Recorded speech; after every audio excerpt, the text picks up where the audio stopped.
Selamat malam, salam sejahtera untuk kita semua. Malam kali ini kita akan diskusi sekaligus semacam sharing sekaligus juga nanti akan mungkin ada juga beberapa praktek berkaitan dengan desain penelitian. Desain penelitian itu sendiri secara singkat semacam apa? Kalau kita flashback pada masa-masa kuliah dulu ketika dosen pembimbing tanya, kamu pakai metodologi apa? Penelitianmu ini mau ngapain? Terus atau apa dan sebagainya. Kira-kira kamu mau meneliti apa? Itu bagian dari secara tidak langsung itu adalah bagian dari pertanyaan tentang desain penelitian itu sendiri. Baik, Kak.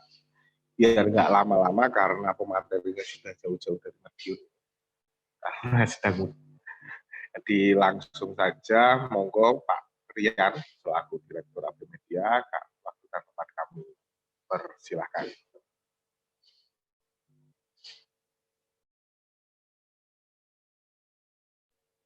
Halo, Pak Rian. Baik, terima kasih Mas Vicky. Assalamualaikum warahmatullahi wabarakatuh. Bismillahirrahmanirrahim. Allahumma sholli ala sayyidina Muhammad. Masih di suasana akhir tahun, sebagaimana himbauan pemerintah, ya stay di rumah. Nah, ini sambil belajar bersama-sama tentang riset. Nggak tahu ya, ini agak sepi malam ini rupanya ya. Apa gara-gara ada penugasan kemarin ya? Kemarin ada penugasan, jadi sebagaimana yang sudah kita diskusikan di pertemuan pertama, teman-teman, ya kemarin sempat ada pengantar tentang seluk-beluk dinamika dan proses-proses riset yang mengiringi proses-proses elektoral di Indonesia itu sudah bisa kita tangkap bahwa riset politik menjadi salah satu instrumen yang sering digunakan.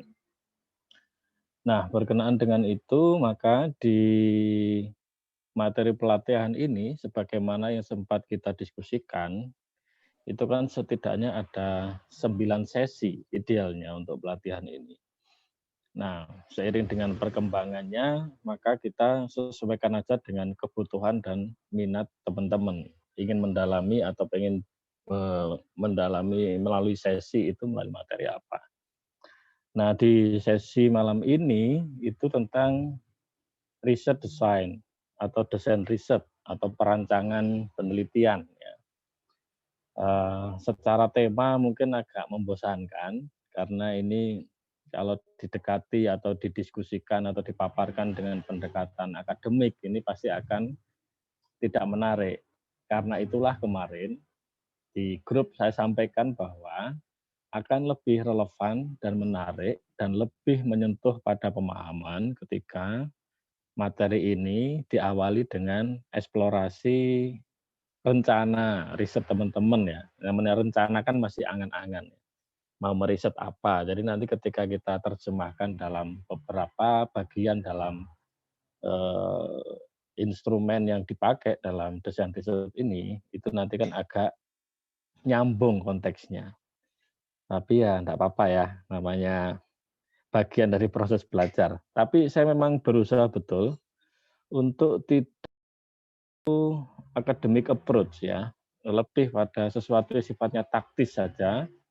Terlebih untuk desain riset ini kita tidak akan banyak membahas di luar konteks penelitian politik. Nah, untuk itu mungkin bisa kita mulai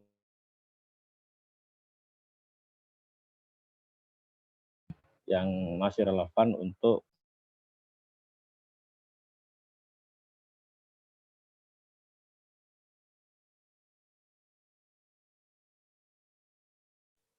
Mohon maaf, Mas Rian, suaranya agak hilang.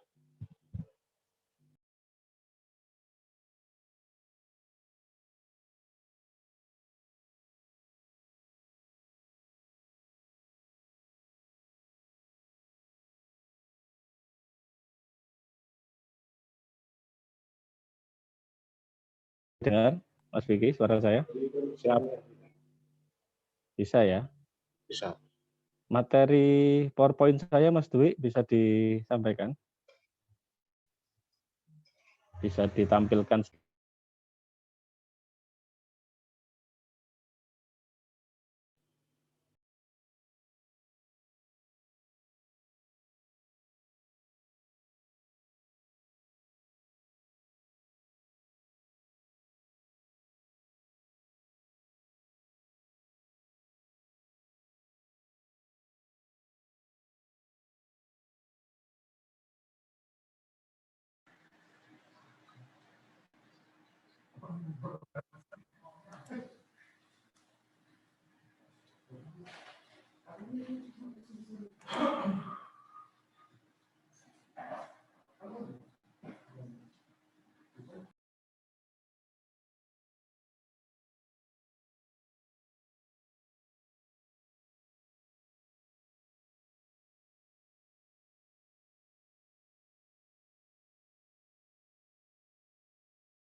Mas Rian, Sudah, nah ini ya, bisa langsung ya. Oke, kita lalu kemudian merefleksikan tentang untuk apa kita melakukan penelitian, itu dulu, penting ini ya. Sebenarnya untuk apa kita itu melakukan penelitian? Ngapain sih kita penelitian itu? Capek-capek melakukan penelitian itu untuk tujuan apa? Selain penelitian biasanya dilakukan oleh mahasiswa yang menyelesaikan tugas akhir, selain penelitian dilakukan karena pekerjaan ya, kayak saya ini karena pekerjaan mungkin, tapi substansinya atau tujuan utamanya sebenarnya penelitian itu dilakukan tujuannya adalah untuk memberikan kontribusi nyata kepada pengetahuan ya. Kontribusi nyata kepada pengetahuan itu bisa dimaknai pengetahuan dalam dunia akademik atau kampus atau pengetahuan kepada masyarakat. Karena itulah banyak riset-riset yang kemudian dipublikasikan ke masyarakat karena tujuannya untuk memberikan pemahaman, memberikan kontribusi, memotret keadaan, memotret fenomena, memotret fakta, seperti itu. Sehingga penelitian itu sebenarnya memiliki tujuan mulia untuk memberikan kontribusi tentang sesuatu ya, berkenaan dengan ilmu pengetahuan, berkenaan dengan kebaruan, dan seterusnya. Ya. Nah, penelitian itu, ini kata-kata kunci itu bisa dilihat di yang huruf kapital itu ya. Penelitian itu biasanya memiliki tujuan untuk mendapatkan temuan baru, ya, mendapatkan temuan baru. Oh, ternyata di sebuah masyarakat itu masih ada semangat gotong royong, misalkan begitu ya. Kita peneliti, masih adakah gotong royong di sebuah masyarakat? Terus kemudian dilakukan penelitian di lapangan dengan menganalisa, mengumpulkan data dan sebagainya sampai pada kesimpulan ada temuan oh ternyata gotong royong itu masih ada di sebuah desa atau di kecamatan tertentu. Atau penelitian juga bertujuan untuk merevisi atau ketika kemudian ada kesimpulan tentang pandangan sesuatu di masyarakat, ya, apakah tentang politik, tentang sosial, itu kemudian penelitian untuk membuktikan benarkah asumsi itu yang kemudian dibuktikan. Nah, pembuktian itu melalui kerja lapangan, pengumpulan data itu kemudian akan menemukan beberapa fakta baru yang kemudian merevisi fakta sebelumnya, memunculkan teori baru, andai kata riset dilakukan dengan pendekatan grounded research ya, artinya penelitian yang digunakan untuk menemukan pemahaman-pemahaman baru atau teori-teori baru, maka dia juga bisa merevisi terhadap apa yang sedang selama ini berlaku atau diyakini secara akademik maupun secara normatif ya. Atau kemudian melakukan penelitian juga bisa ditujukan untuk membuat beberapa model-model baru, ya, model-model pola pemberdayaan ekonomi misalkan perilaku politik pemilih misalkan, itu kan akan menemukan sesuatu yang modeling ya, menemukan model-model. Intinya sebuah penelitian itu pasti memiliki tujuan-tujuan spesifik. Nah, yang pada prinsipnya penelitian itu akan menarik ketika ada temuan baru, ada revisi terhadap teori, ada pembuktian terhadap teori, ada fakta-fakta baru yang kemudian dianalisis dan dipaparkan kepada publik atau di ruang akademik untuk menjadi sesuatu yang bermanfaat, berharga, sesuatu yang novelty baru gitu ya. Nah, ini kita sudah agak ke yang agak spesifik ya, bahwa kita akan melihat ya sebuah penelitian itu kira-kira memiliki kontribusi atau tidak itu pada bagaimana sebuah konsep penelitian itu kita baca. Ya, makanya ketika kita melihat sebuah draft penelitian, apakah proposal atau abstrak atau konsep penelitian atau desain riset itu, kita akan bisa melihat penelitian itu apa toh sebenarnya, apa sih yang mau dicari, itu kita bisa melihat dengan cara melihat bagian yang namanya rumusan masalah. Bagaimana peneliti itu merumuskan masalah apa yang sedang dia cari di lapangan atau apa yang sedang dia ingin ketahui melalui sekian metode, melalui sekian instrumen itu dengan membaca masalahnya apa. Gitu. Ya, sederhananya begitu. Oke, lanjut saja. Kita agak pelan-pelan tapi supaya juga tidak membosankan nanti juga sesekali kalau ada interupsi-interupsi ya. Nah, seringkali kita menjumpai klasifikasi penelitian ya. Penelitian itu ada klasifikasinya yang kadang-kadang agak membingungkan. Makanya ini satu contoh saja untuk membuat klasifikasi penelitian biar kita tahu. Nah, biar kita tahu. Meskipun ini hanya beberapa klasifikasi ya.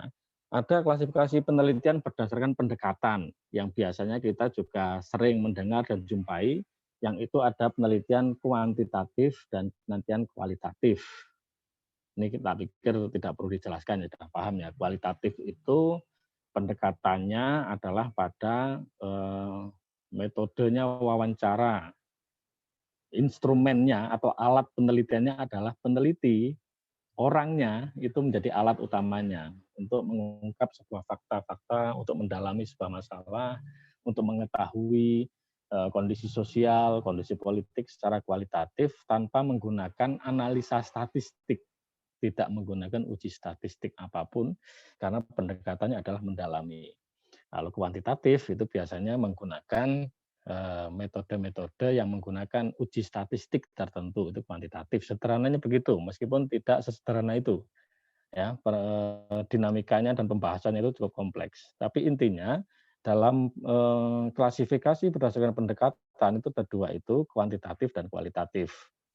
Dan survei atau kajian kita nantinya sebenarnya lebih banyak nanti akan mengupas dan mendalami tentang penelitian kuantitatif, ya lebih kuantitatif karena riset politik itu ingin memotret, ingin mengetahui kondisi perilaku pemilih, dinamika politik secara cepat, yang itu dilakukan dengan cara mengambil sampel dan dilakukan uji statistik. Makanya itu kemudian penelitian-penelitian politik biasanya adalah penelitian kuantitatif, meskipun juga banyak penelitian-penelitian politik yang pendekatannya kualitatif ya, yang nanti kita bisa jelaskan lebih lanjut.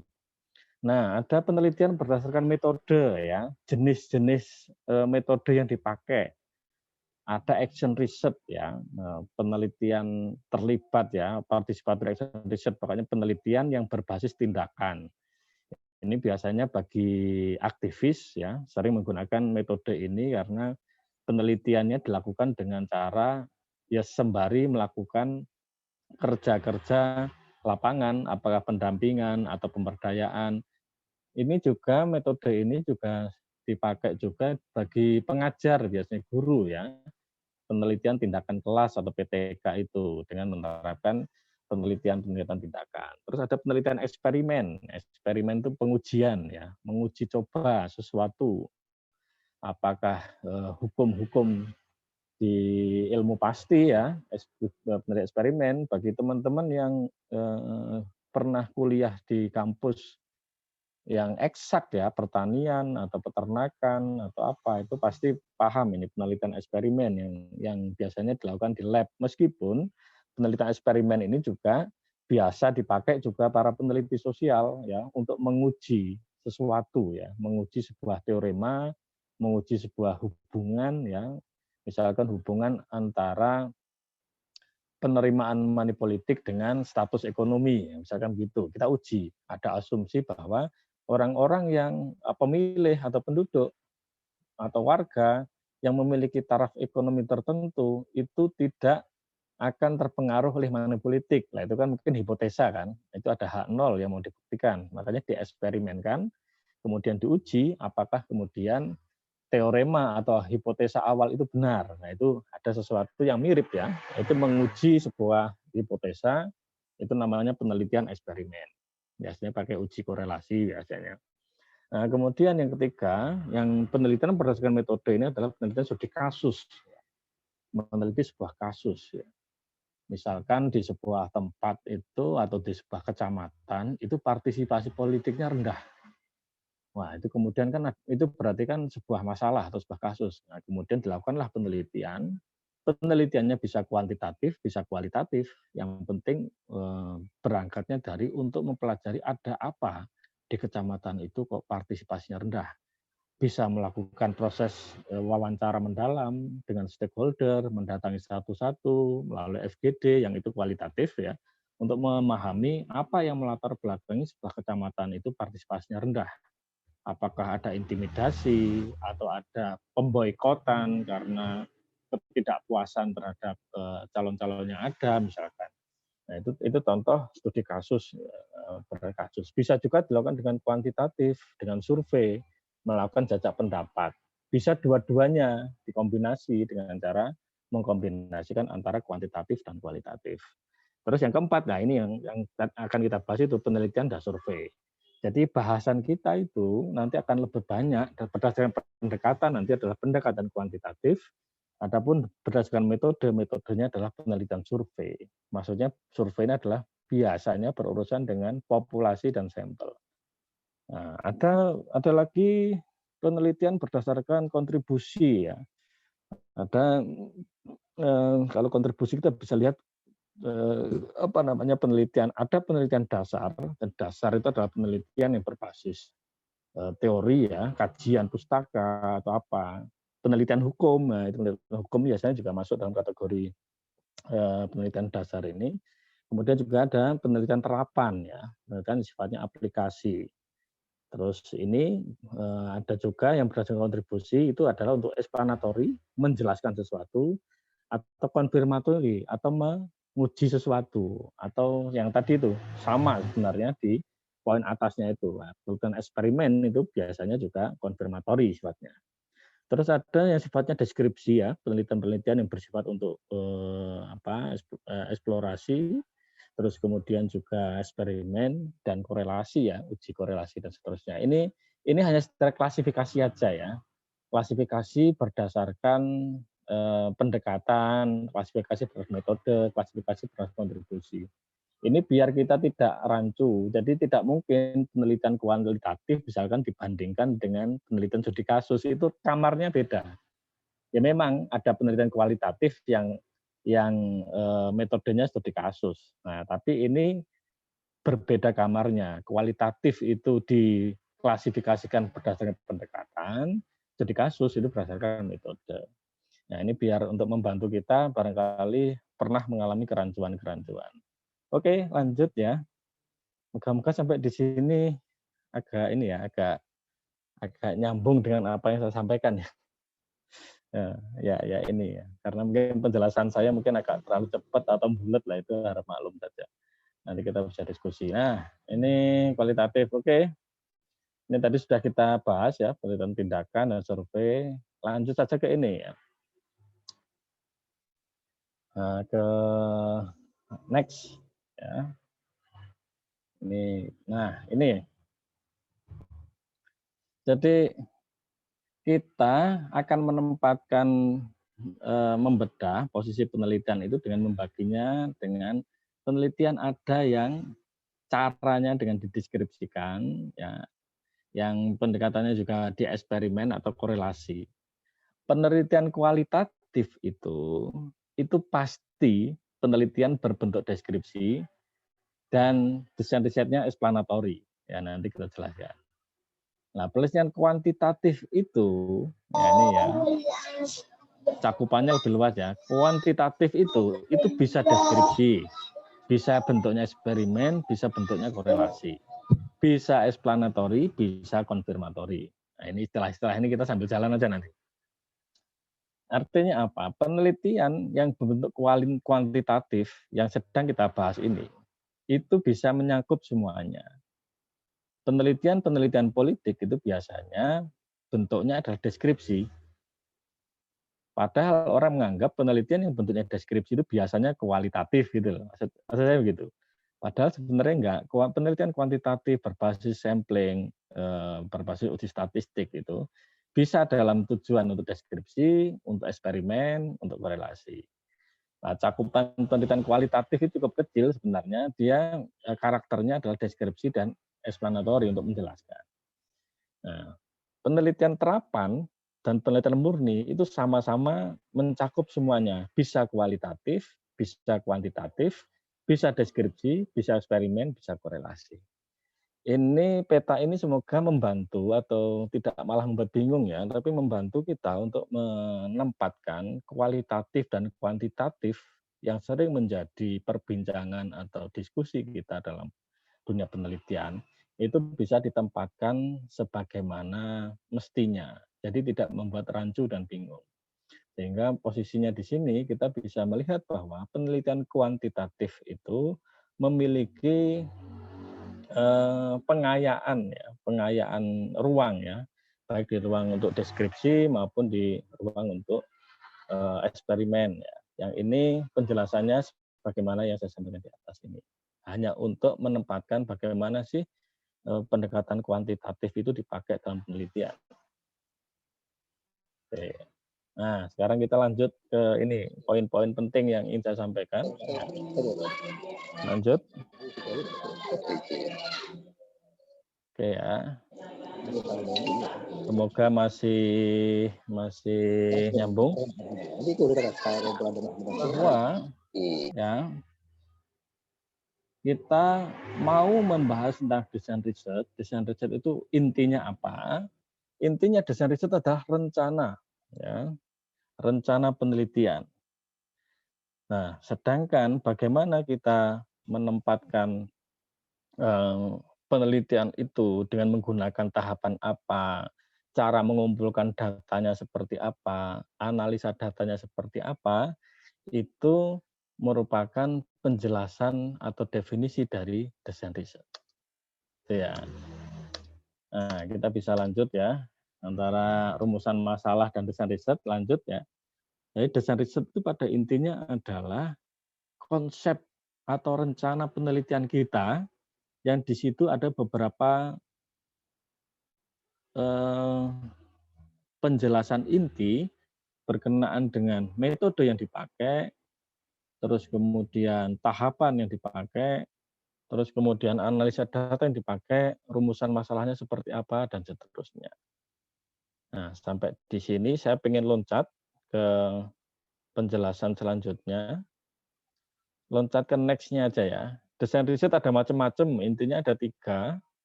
Yang ini saya lewati saja karena ini nanti akan panjang ya. Ya, yang jelas ada 3 itu ya.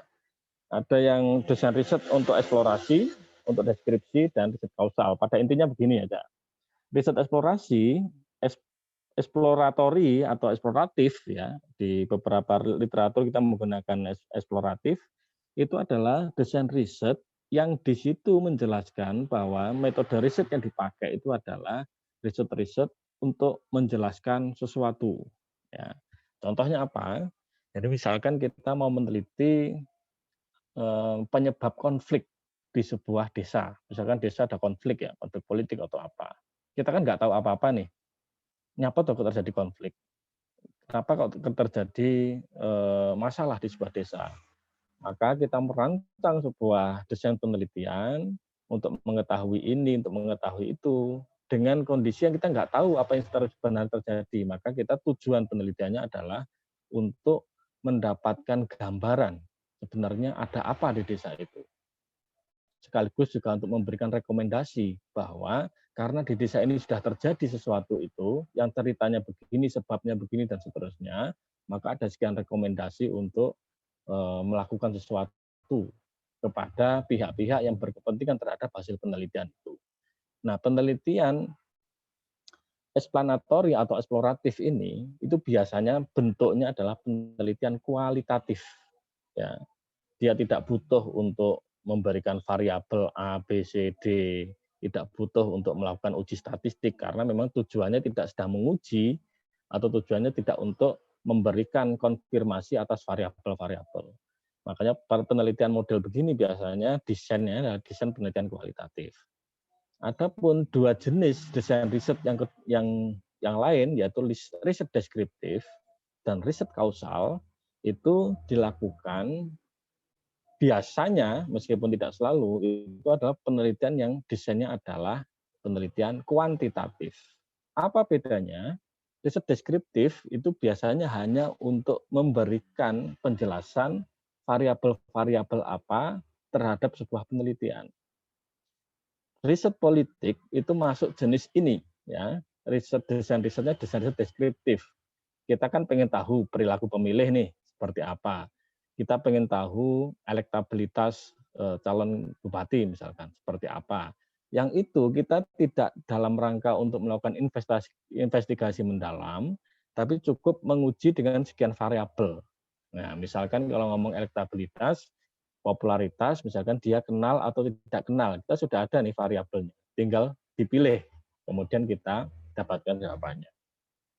Nah, itu riset-riset deskriptif biasanya bisa dipakai untuk riset-riset kuantitatif, meskipun kualitatif juga riset deskriptif juga banyak ya, yang sifatnya adalah mengkonfirmasi atau melakukan kajian-kajian di lapangan dan digunakan untuk menjelaskan sebuah teori misalkan atau mengkonfirmasi misalkan riset tentang masih adakah modal sosial atau gotong royong tadi itu.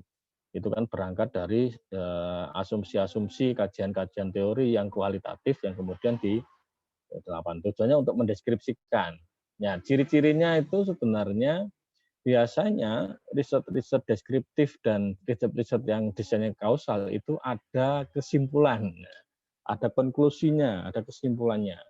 Tapi kalau riset yang explanatory itu tidak ada kesimpulan, adanya adalah rekomendasi, adanya adalah memberikan narasi, mendeskripsikan hasil investigasi, menjelaskan ya, sama-sama deskriptif tapi bedanya adalah berhenti pada deskripsi. Tapi kalau desain penelitian yang deskriptif ini ya, jenis deskriptif sebagai kategori itu biasanya adalah dia memberikan satu kesimpulan di lapangan, makanya hasil-hasil riset politik itu biasanya ada kesimpulan 1, 2, 3 dan seterusnya, yang kemudian ada sarannya, ada rekomendasinya. Ini yang riset deskriptif. Nah, deskriptif itu dalam teori itu ada dua jenis ya. Ada yang sifatnya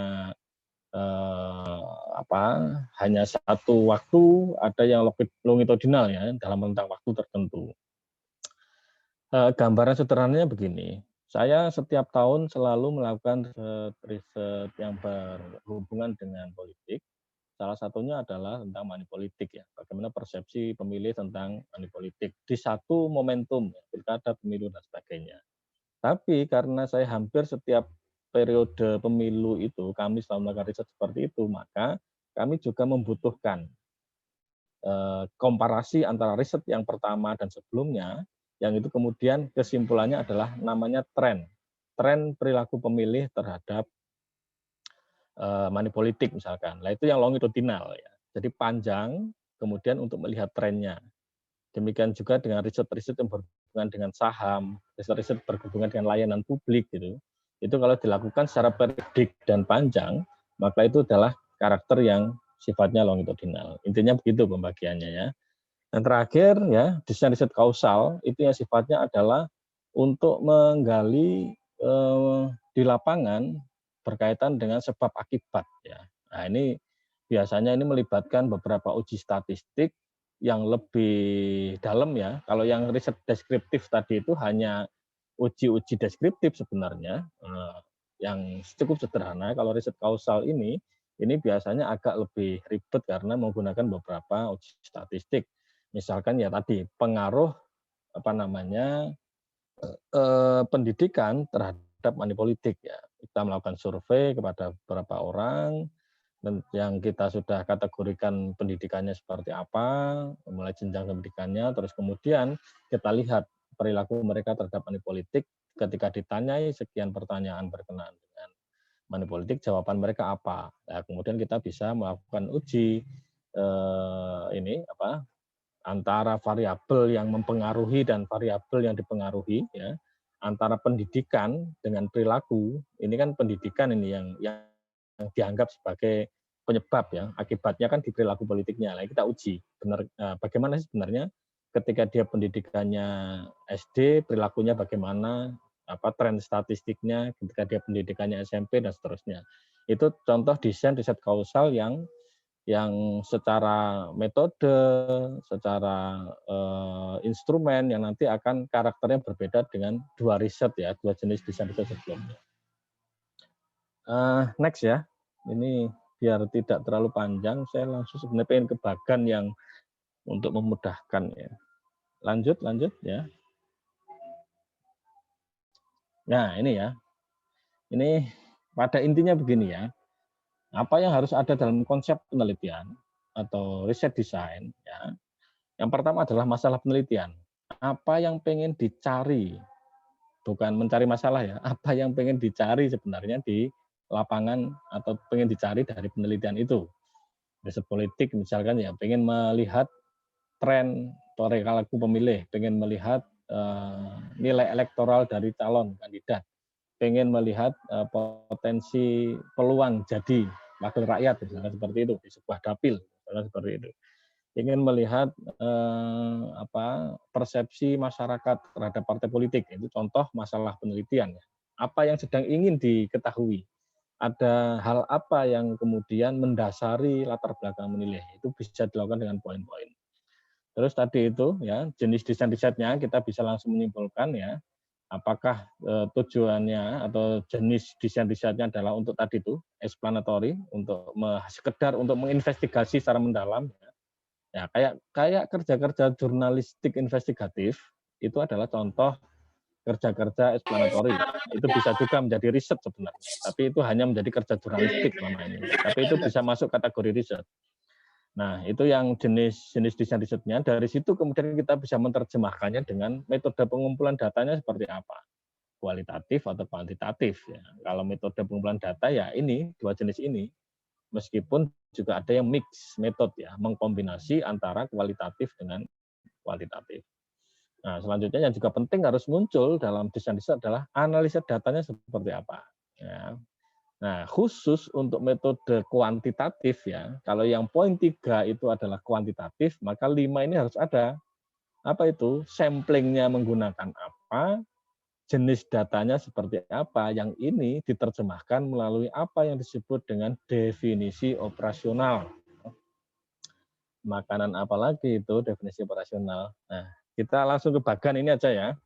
Ini bagan ini semoga menyederhanakan ruang lingkup pembahasan kita tentang desain riset ya, bahwa kita berangkat dari yang paling atas itu namanya adalah menentukan masalah ya, masalah penelitiannya apa. Kita mau mencari apa sih sebenarnya melalui penelitian ini? Jangan-jangan tanpa penelitian kita bisa dapatkan ya informasi itu. Makanya penelitian itu memang harus di-clear-kan dulu tujuannya apa ya. Yang itu biasanya ketika kita mengerjakan skripsi itu tujuannya nggak penting, yang penting nggarap skripsi dhisik tujuannya carry, kadang seperti itu. Nah, makanya ini untuk di tahap ini memang kita perlu mengkonfirmasi atau memastikan atau menentukan tujuan penelitian kita apa. Jelas. Riset-riset politik yang beredar itu tujuannya jelas kok, untuk mengukur nilai elektoral dari kandidat. Itu tujuan mereka itu biasanya itu ya. Nah, kemudian dari situ kemudian kita bisa tentukan jenis dari desain risetnya apa. Apakah eksploratif, apa deskriptif, atau kausal tadi itu, sebagaimana penjelasan saya. Dari situ kita terjemahkan menjadi metode pengumpulan data. Ya. Data ada dua ya, data itu ada yang data sekunder, ada data primer ya, sebagaimana yang biasa kita dapatkan dalam materi kuliah metode penelitian. Ya, data sekunder itu berhubungan dengan data-data dokumen, berita, clipping, laporan, seperti itu bisa menjadi data sekunder yang sumbernya bisa internal dari institusi atau dari kampus itu sendiri, atau data-data dari pihak eksternal. Nah, poin yang penting di sini, data primer ya untuk kualitatif dan kuantitatif ini cara mengumpulkan datanya bisa in-depth interview, bisa FGD ya. Bisa FGD apa? FGD itu focus group discussion atau diskusi kelompok yang itu biasanya untuk mengumpulkan data dengan cara diskusi ya. Keunggulan FGD itu adalah sekaligus bisa dilakukan yang namanya triangulasi, mengkonfirmasi. Ya, mengkonfirmasi ketika kita narasumber A bilang seperti ini, narasumber B bilang seperti ini, kok beda ya? Makanya dengan FGD biasanya kita bisa langsung mengkonfirmasi. Sebenarnya yang terjadi itu seperti ini atau seperti itu ya, dari dua narasumber yang berbeda tadi itu. Nah, seperti itu maka ini salah satu metode kualitatif untuk pengumpulan data ada FGD. Ada proyeksi ya, sifatnya itu analisis ya. Analisis ya, dengan melihat pola, model dan sebagainya. Ketika proses penelitian kualitatif itu sedang bertujuan untuk menemukan model pemberdayaan ekonomi, model resolusi konflik, misalkan kan sedang memproyeksikan ya, model apa yang ideal bagi sebuah masalah atau sebuah kasus di sebuah titik yang mau diteliti, itu caranya dengan melakukan analisis, namanya analisis proyeksi. Nah, nanti kemudian yang sebelahnya kuantitatif itu bisa survei, biasanya juga tidak cukup survei, ada yang observasi, ada eksperimen. Nah, ini cara pengambilan datanya, metode pengumpulan datanya. Kita terjunkan lagi ke proses perancangan instrumen. Nah, di rancangan instrumen di bawah itu kita bisa lihat bahwa rancangan penelitian itu ketika sudah menjadi instrumen pertanyaan-pertanyaan, ini khususnya yang kuantitatif ya. Ini kita bisa lihat ada dua jenis pertanyaan. Pertanyaan terbuka yang di situ tidak ada opsi jawaban, artinya pertanyaan yang bisa dijawab semaunya oleh responden di lapangan. Misalnya pertanyaan tentang saran ya. Saran di IKM itu biasanya ada saran itu ya. Indeks kepuasan masyarakat itu biasanya kalau survei itu ada satu pertanyaan yang terbuka. Sarannya apa? Nah, itu saran itu sifatnya terbuka. Kalau pertanyaan tertutup tuh opsi-opsi jawabannya sudah ada. Ini nanti akan diperdalam lagi di sesi selanjutnya ya. Ini hanya sekilas-sekilas saja. Yang penting kita memahami mengapa penting untuk menyusun riset desain sebelum membuat langkah-langkah selanjutnya. Nah, instrumen yang berisi pertanyaan itu ada beberapa kategori ya. Opsi jawabannya itu kita mau yang bentuknya seperti apa, sesuai dengan apa yang kita rancang. Apakah opsi jawabannya itu nominal, ordinal, interval, atau rasio. Nah, ini penjelasannya nanti aja. Pada intinya, opsi-opsi jawaban itu sangat menentukan bagaimana nanti analisisnya. Kalau pertanyaannya adalah apa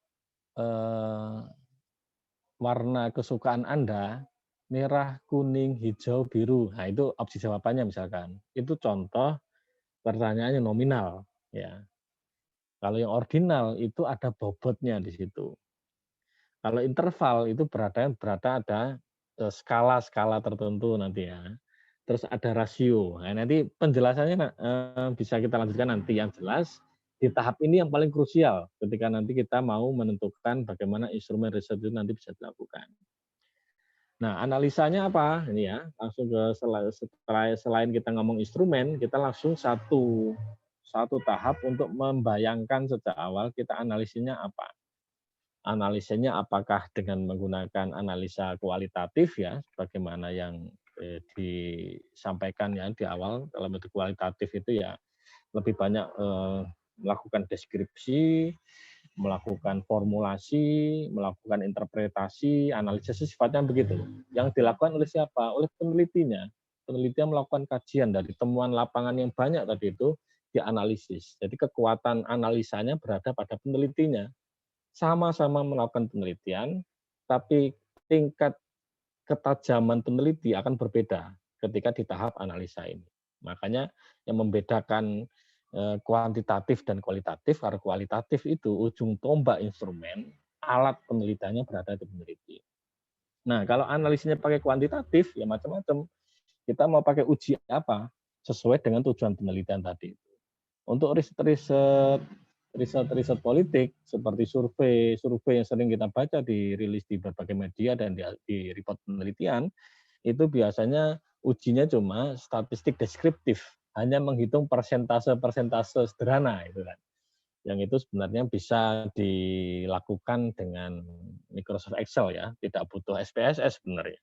Tapi kalau sudah penelitian untuk melakukan uji tertentu, uji G-square, uji T dan seterusnya, uji normal dan sebagainya, yang itu berhubungan dengan bagaimana konsep penelitiannya, maka itu biasanya membutuhkan beberapa alat-alat atau instrumen pengolahan data yang lebih canggih biar kita tidak lama ya diproses, karena dengan adanya SPSS itu akan memudahkan itu. Nah, ini kalau berminat nanti juga ada sesi khusus tentang masalah SPSS nanti itu.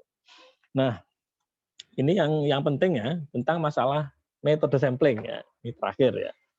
Ini terakhir berkenaan dengan rancangan desain riset itu akan semakin tajam, komprehensif ketika kita sudah menuntaskan ini. Khususnya untuk yang di desain riset kuantitatif ya. Itu kan kemudian sampling itu menjadi penting. Ini ada penjelasannya juga nanti di sesi selanjutnya di metode sampling ini saya sampaikan sekilas saja. Jadi sampling itu, metode sampling itu sederhananya dibagi dua grup ya, dua kelompok, dua kategori. Ada probability sampling ya, samplingnya itu acak dan non probability sampling ya. Samplingnya itu sebenarnya juga acak sih, tapi penjelasannya begini. Probability sampling itu ditandai dengan apa? Biasanya ditandai dengan adanya informasi tentang margin error. Margin errornya berapa ini? Nah, itu berarti probability sampling karena itu pembuatan sampelnya berdasarkan ilmu peluang ya, ilmu probability. Sehingga ketika dia menggunakan ilmu peluang harus ada margin errornya. Tapi kalau non probability sampling itu biasanya tidak perlu menampilkan margin error karena dia memiliki jenis survei yang kalau menurut saya sih survei seperti ini survei semau gue sebenarnya. Survei-survei dilakukan semau gue saja ya non probability sampling ini. Nah, proses survei politik karena itu urusannya dengan pertanggungjawaban ke publik biasanya mengambil ranah di probability sampling. Dia bisa dilakukan dengan model random sampling ya, acak ya. Setiap orang punya peluang yang sama untuk menjadi korban atau menjadi titik sampel. Ada yang sistematik ya, acak tapi dilakukan dengan cara sistematik. Misalkan bagaimana kalau teman-teman yang pernah menjadi surveyor itu biasanya dikasih case grid ya. Kita mengambil sampel 5 orang di satu RT. Caranya bagaimana? Diurutkan mulai dari warga nomor 1 sampai 10 sampai 100 misalkan sesuai abjad, misalkan begitu. Nah, setelah diurutkan maka pilihlah kelipatan 5, misalkan 5, nomor 15, habis itu nomor 25. Nah, itu juga masuk dalam kategori probability sampling tapi dengan cara sistematik. Kalau yang random tadi itu dilakukan dengan acak, dengan merem, dengan lotre, dengan hanya mengundi. Nah, ini kemudian ada yang ini yang lebih canggih, stratified ya. Sebelum disampling itu dibuat kelompok-kelompok dulu. Nah, ini biasanya dipakai juga di survei politik. Kita mau mengambil sampel sekian orang di kecamatan X misalkan. Nah, makanya kita kemudian klasifikasikan dulu. Kecamatan ini ada 6 desa, diklasifikasikan dulu. Oh, ini desa sebelah utara, ini desa sebelah selatan. Saya mau ngambil 10 itu, yang 5 di desa utara, desa selatan. Jadi ada sebuah stratifikasi yang konsep lebih dulu sebelum kita mengacak sampel. Itu stratified. Nah, kalau cluster ini dilakukan klasifikasi ya, klasifikasi berdasarkan kriteria yang horizontal ya. Misalkan apa? Laki-laki perempuan. Misalkan apa? Eh, apa? Grup-grup ya, grup-grup yang biasanya kita juga pakai di cluster ini adalah proses riset-riset kayak quick count ya. Quick count itu sebenarnya juga karakternya cluster. Bedanya apa dengan yang stratified? Kalau cluster itu satu grup diambil semuanya. Ini yang paling sederhana adalah ketika kita melakukan penelitian-penelitian berbasis sekolah. Kita mau melihat misalkan yang kemarin sempat heboh itu ada penelitian untuk menguji apakah masih virgin ya perempuan usia sekolah itu. Nah, itu kemudian cara penelitiannya dia memetakan sekolah-sekolah, kemudian samplingnya sampling kelas. Ya. Satu kelas kemudian di sampling. Artinya apa? Satu kelas itu langsung diambil semuanya sebagai sampel. Satu kelas langsung dikasih kuesioner ya, atau dilakukan wawancara. Itu semuanya. Jadi dilakukan klasterisasi, setelah diklasterisasi, ketika satu klaster terpilih, dia diambil semuanya untuk menjadi responden. Nah, itu cara-cara klaster. Ini nanti secara lebih dalam nanti akan di sesi selanjutnya. Tapi saya mau menekankan ini ya, ada yang non probability sampling. Itu ada yang bentuknya judgment. Judgment itu adalah terserah peneliti dalam menentukan siapa saja yang menjadi responden.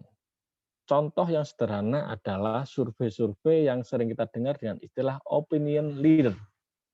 Survei-survei pemimpin ya. Misalkan apa? Saya contoh yang agak sedikit gampang itu adalah saya mau riset tentang bagaimana pandangan tokoh-tokoh NU misalkan terhadap calon kepala daerah. Nah, itu dia kemudian membuat justifikasi NU itu diwakili dengan apa? Oh pengurus, oh tokoh pesantren, oh siapa-siapa. Ketika dia menentukan itu, dia sudah membuat kriteria siapa saja yang mau dipakai atau dijadikan informan. Jumlahnya berapa, siapa saja, ini bebas terserah. Karena apa? Survei ini hanya untuk memberikan penjelasan bahwa persepsi pemimpin NU atau tokoh-tokoh NU, pemimpin kepala daerah itu harus begini, gitu. Seperti itu. Yang ini tidak perlu membahas tentang margin error, karena dia proses memilihnya berdasarkan justifikasi dari peneliti. Ada lagi penelitian voluntary, ya ini contohnya menarik ini. Voluntary sampling contohnya apa? Contohnya adalah survei online. Mengapa voluntary? Karena sampel atau orang yang mengisi kuesioner atau terlibat menjadi subjek penelitian yang mengisi kuesioner, yang biasanya survei-survei online itu, siapa calon kepala daerah melalui online ngisi dan sebagainya. Itu sifatnya voluntary. Sifatnya siapapun yang mau ngisi. Tanpa ada sebuah penjelasan bahwa yang ngisi itu ditentukan oleh peneliti, disampling oleh peneliti, kemudian diklasifikasikan berdasarkan wilayah, gitu-gitu kan. Sehingga ketika ada survei yang karakternya adalah voluntary, itu tidak bisa dipertanggungjawabkan margin error-nya berapa. Meskipun respondennya banyak. Nah, ini.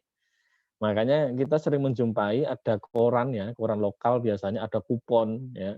Siapa kepala daerah pilihan Anda itu. Biasanya kemudian kan digunting diisi. Ya voluntari, siapa sing gelem gunting isi. Nah, ini akan survei model ini biasanya menjadi ajang pertarungan antar tim buzzer ya. Pertarungan antar tim buzzer untuk mengumpulkan sebanyak-banyaknya orang yang mengisi itu. Nah, survei-survei seperti ini bagus-bagus saja sebagai bentuk apa ya, politik bunyi-bunyian, tapi sebagai asas akademik ini kurang bisa dipertanggungjawabkan. Nah, makanya jangan heran kalau hasil survei online itu wah tinggi, ada yang rendah, ada yang jauh dan sebagainya, karena memang itu termasuk kategori non probability sampling yang secara akurasi dan sebagainya belum tentu bisa diberikan. Ada lagi sistem kuota. Ini agak mirip dengan probability sampling tapi dia ada batasan. bahwa penelitianku ini hanya dibatasi sampai 100 orang. Contohnya apa? Family 100. Family 100, survei yang dilakukan ya siapa saja yang bisa diwawancarai dibatasi 100 orang. Atau semacam survei online yang juga acak tapi kemudian dibatasi angka tertentu. Nah, kalau sudah 100 pengisi polling pertama berarti sudah selesai kayak gitu kan. Jadi dia berdasarkan batasan jumlah responden. Terus ada survei snowball ya, survei dengan snowball. Ini juga survei yang mirip dengan yang Jasmine tadi itu, yang sifatnya adalah dia mau meneliti tetap menggunakan pendekatan kuantitatif, tapi karena dia tidak tahu populasinya berapa. Misalnya apa ya? Misalnya mungkin untuk konteks hari ini adalah penelitian tentang korban lumpur-lapindo dalam menggunakan hak pilihnya. Nah, kita nggak tahu kan korban lumpur lapindo hari ini itu datanya karena masih berserakan, kita nggak tahu jumlahnya ada berapa, apakah mereka menggunakan hak pilih, karena KTP-nya apakah sudah bagus. Itu kemudian dia peneliti melakukan snowball, mendatangi satu orang korban, karena dia nggak tahu siapa, dia minta referensi siapa lagi ya yang bisa menjawab kuesioner ini. Oh ada Pak itu, ke sana, atau diarahkan ke sana. Itu namanya snowball. Jadi proses menemukan responden berikutnya itu didapatkan dari referensi dari responden atau informan narasumber yang kita dapatkan pertama. Itu snowball. Ini gambaran saja metode sampling yang nanti di sesi khusus akan dijelaskan lebih detail lagi step-stepnya. Nah, di sini saya cuma menjelaskan bahwa ketika sebuah rencana penelitian itu sudah berisi ya pendekatan desainnya seperti apa, metode pengumpulan datanya seperti apa, terus kemudian instrumennya, perancangan instrumennya, mulai dari pertanyaan dan opsi jawabannya, itu seperti apa, analisa seperti apa, khusus yang kuantitatif atau yang pendekatan survei, metode sampling seperti apa, maka itu sebagai konsep penelitian sudah tuntas. Ya, tinggal diterjunkan aja. Kalau urusannya dengan proyek, tinggal diterjemahkan menjadi proposal, sudah menjadi proposal penelitian. Kalau ini sebuah tugas akhir ya tinggal diterjemahkan menjadi proposal penelitian untuk diajukan ke penelitian. Itu maksud saya. Jadi tidak usah terlalu menganggap bahwa desain riset sesuatu yang rumit. Pada intinya adalah bagaimana kita merancang sebuah penelitian itu yang di situ ada beberapa informasi penting dan utama berkenaan dengan rencana penelitian kita. Oke, sekarang di bagian akhir sendiri ya, berkenaan dengan definisi operasional ya. Definisi operasional. Nah, next ya di slide selanjutnya, definisi operasional itu apa? Ya, definisi operasional tadi itu. Ini biasanya dipakai untuk menjelaskan variabel-variabel apa yang kita mau pakai, yang mau kita definisikan. Definisi operasional itu tidak selalu mengambil dari teori. Definisi operasional itu bisa kita definisikan berdasarkan pemahaman dan konsep yang sedang kita rancang dalam penelitian. Nah, kita coba langsung ke contoh ya. Coba langsung ke contoh. Contoh ya. Ya, langkah-langkah dulu ya, langkah-langkah ya.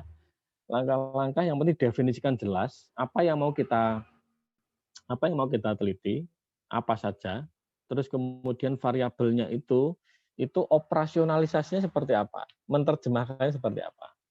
Terus kemudian diukurnya dengan cara apa, kayak gitu.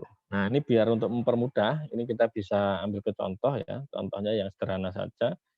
Nah, kita misalkan mau mengukur tentang aseptabilitas calon bupati di sebuah wilayah. Ya, aseptabilitas itu adalah ya itu tadi, ukuran-ukuran kekuatan elektoral dari sebuah calon bupati misalkan.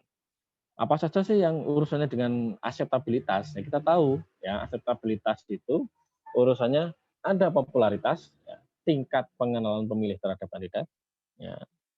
Terus kemudian elektabilitas, tingkat atau potensi keterpilihan kandidat, ini dua hal yang berbeda. Terus kemudian ada aseptabilitas, yang ini yang mau kita cari itu, bahwa tingkat penerimaan pemilih terhadap kandidat. Nah, ini biasanya di lembaga riset yang lain ada satu lagi ya variabel namanya likabilitas atau tingkat kesukaan. Tapi bagi kami di AVMedia ini tidak pernah kita pakai, ya, karena kita punya konsep tersendiri tentang masalah kesukaan tadi itu. Ya. Oke, kita bisa contoh operasionalisasinya. Ini operasionalisasinya, ini sudah mulai mengoperasionalkan. Ya, apa sih yang dimaksud dengan popularitas itu? Itu kan ya. Bagaimana kita mengukur popularitas itu? Nah, itu kita biasanya tinggal menghitungnya dengan cara dari sekian responden. Ya, misalkan kita mau penelitian survei di Kabupaten Bondowoso tentang tingkat pengenalan kepada calon kepala daerah, meskipun sudah lewat ya, daerah. Kita mensurvei 400 orang.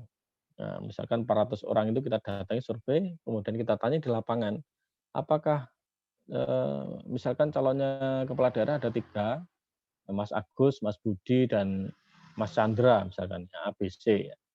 Nah, kita kemudian tanyai responden satu, apakah mereka kenal dengan Mas Budi, apakah mereka kenal dengan Mas Agus, apakah mereka dengan Mas Chandra. Masing-masing orang itu kita akan hitung berapa popularitasnya Mas Agus, berarti kita hitung dari jumlah responden yang kenal Mas Agus, yang menjawab kenal itu berapa orang, kita bagi dari total responden yang kita lakukan penelitian, misalkan 400, kemudian kita kali 100%, itu namanya angka popularitas. Ya.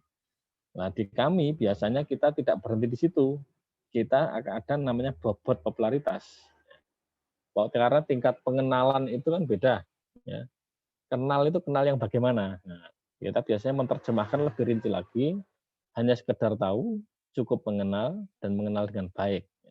Akhirnya angka popularitas itu kita terjemahkan dengan bobot popularitas dengan angka seperti ini. Nah, ini contoh saja ya, mengoperasionalisasikan satu aspek variabel namanya popularitas. Lanjut coba ke elektabilitas ya. Ini sesuatu yang sederhana, jadi saya rasa cukup mudah untuk memahaminya. Ya, ini operasionalisasi dari elektabilitas ya. Sama dengan apa namanya popularitas, bedanya adalah kalau ini tidak satu-satu tapi semuanya ya. Misalkan dia mengenal Mas Agus, dia mengenal Mas Chandra, dia mengenal Mas Budi.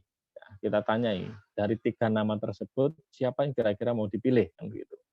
Akhirnya kemudian dia memilih salah satu dan kemudian kita akan mengukur elektabilitas Mas Agus adalah jumlah orang yang memilih Mas Agus dibagi dengan total responden penelitiannya dikali 100%. Nah, ini contoh untuk melihat variabel yang namanya elektabilitas. Meskipun kita juga punya instrumen lebih dalam lagi untuk merinci, karena kita tidak sekedar milih saja, alasan memilihnya apa. Itu biasanya ini menjadi dapurnya masing-masing lembaga riset ya, untuk mendalami sebuah variabel dan mengkonstruksinya menjadi satu temuan lapangan yang kemudian memunculkan rekomendasi. Nah, kita sebenarnya tidak berhenti di elektabilitas, tapi kita juga melihat ya elektabilitasnya itu ketika kita lacak alasan dia memilih Mas Agus apa, alasan dia memilih Mas Chandra apa, alasan dia memilih Mas Budi apa, itu kita bisa lacak. Mas Agus ini komposisi pemilihnya seimbang nggak antara pemilih sosial, antara pemilih psikologis, dan pemilih rasional. Yang di pertemuan pertama kemarin sempat kita diskusikan ya sama Mas Nasrun tentang masalah 3 kategori itu. Nah, itu juga kemudian keragaman alasan memilih ya. Selain mengklasifikasikan antara pemilih sosial, psikologis, dan rasional, kita juga keragaman. Semakin banyak alasan orang memilih si Mas Agus, berarti sebenarnya calon ini cukup bagus, cukup kuat. Potensi untuk ditingkatkan elektoralnya cukup tinggi. Tapi kalau homogen berarti cukup berat ya Mas. Banyak PR bagi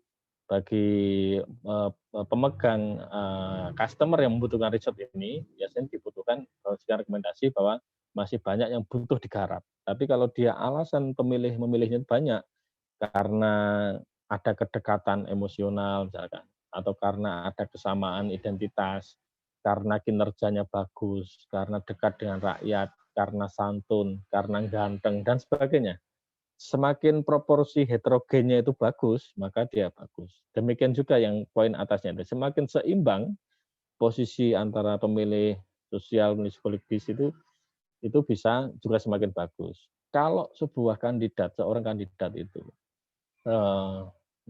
alasan memilihnya itu cenderung seragam, homogen, itu rentan sekali dihajar. Ya, ada satu contoh lah, contohnya ya Pilkada Jakarta lagi-lagi ya. Kalau pemilih mereka hanya pemilih rasional saja, yang paling banyak ternyata ya. Tinggal kemudian digeser aspek psikologisnya, maka itu bisa goyang. Kira-kira begitulah sederhananya. Makanya kemudian dalam merilis sebuah riset elektabilitas, kita tidak berhenti hanya melihat angka E sama dengan sekian-sekian, hasil sekian persen. Kita juga akan menganalisis lebih dalam ini, yang ini juga dioperasionalisasi melalui instrumen dan nanti analisis secara statistik nantinya. Nah, terakhir baru kita dapat namanya aseptabilitas ya. Aseptabilitas itu ya tinggal rasio antara popularitas dan elektabilitas. Elektabilitasnya tadi angkanya berapa, E-nya, kita bagi dengan P, terus kemudian jadilah itu angka. Nah ini contoh mengoperasionalkan. Meskipun biasanya di proses menerjemahkan definisi operasional ini ada pengayaan pertanyaan ya, yang sifatnya untuk mendalami, melengkapi dan seterusnya. Nah ini untuk memudahkan apa sih definisi operasional itu. Yang ini sebenarnya akan lebih mudah untuk dibaca ketika sudah ada daftar pertanyaannya ya, tapi itu nanti saja ketika kita membahas instrumen. Kita untuk fokus untuk menyelesaikan desain riset ini. Oke, selanjutnya masih ada slide-nya? Masih ada? Oke, ya ini sudah terakhir ya. Jadi desain riset deskriptif ya. Desain riset deskriptif yang akan kita susun bagi teman-teman yang mau melakukan penelitian ya. Itu sederhananya ya, dimulai dengan melakukan rumusan masalah, kemudian dilakukan dengan definisi operasionalnya. Ketika kita sudah merumuskan masalah, misalkan yang contoh terakhir tadi itu, rumusan masalahnya apa? Saya ingin tahu bagaimana sih nilai elektoral kandidat-kandidat kepala daerah di sebuah kabupaten. Itu masalahnya. Pengen tahu karena tidak tahu kan, masalah kan. Tidak tahu itu menjadi masalah, karena menjadi masalah butuh penelitian biar terjawab tadi masalahnya. Setelah merumuskan masalah, kemudian dilakukan operasionalisasi variabel karena itu urusannya dengan penelitian kuantitatif, maka definisi operasional itu kemudian dijelaskan kayak tadi itu. Habis itu kemudian dilakukan sampling ya, kita metode samplingnya seperti apa kita tentukan, kita rancang, kemudian kita siapkan konsep analisa datanya seperti apa. Pada intinya untuk riset-riset politik atau desain riset deskriptif itu hanya 4 ini saja yang kita siapkan sehingga kita bisa siap untuk langsung terjun ke lapangan. Nah ini yang terakhir, murni, nah, kayaknya terakhir beneran yang ini. Ini tentang ya tips menyusun instrumen ya. Bagaimana cara menulis instrumen ya? Gampang saja. Tahap pertama, kita list variabelnya apa? Tadi ada popularitas, ada elektabilitas. Ya, misalkan 2 itu variabelnya. Ya tinggal aja bikin pertanyaan. Apakah Anda kenal si A? 1 pertanyaan. Tanya kedua, apakah Anda kenal si B? Apakah Anda kenal C, Chandra tadi itu? Itu sudah 3 pertanyaan kan? Baru kemudian yang elektabilitas, pertanyaan keempat kita bisa tanyakan dari nama tadi si A, si B, si C, mana yang Anda kenal, Anda pilih dalam pemilihan bupati, sederhananya begitu. Nah, itu sudah muncul 4 pertanyaan. Nah, di tahap ketiga selanjutnya adalah menyusun opsi jawaban. Jawabannya apa? Kalau pertanyaan tentang popularitas tadi, jawabannya cuma 2, kenal dan tidak kenal. Kenal dan tidak kenal, gitu aja. Tapi kalau pertanyaannya keempat, berkenaan dengan pilihan tadi itu, dari 3 nama tadi, siapa yang dipilih? Maka opsi jawabannya ada 3 itu. Ada Agus, ada Budi, ada Chandra, ditambahi opsi jawaban sebagai sebagai muara bagi mereka yang tidak memilih 3-tiganya. Akhirnya kita ada 4 opsi jawaban itu. Semuanya dilakukan, baru kemudian tahap keempat adalah mulai memperhalus draftnya. Draftnya mulai dibuat ada pertanyaan tambahan, ada sisipan, ada beberapa hal yang perlu ditanyakan dan sebagainya. Misalnya apa? Oh, karena ini adalah sebuah riset tentang politik yang berbasis wilayah, saya pengen membuat pertanyaan tentang identitas responden. Mulai dari nama, penghasilan, jenis kelamin, pekerjaan, itu saya tambahkan di depan.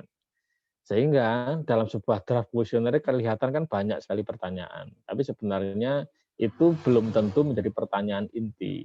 Hanya sebagai pertanyaan tambahan dalam konteks kebutuhan untuk analisa data.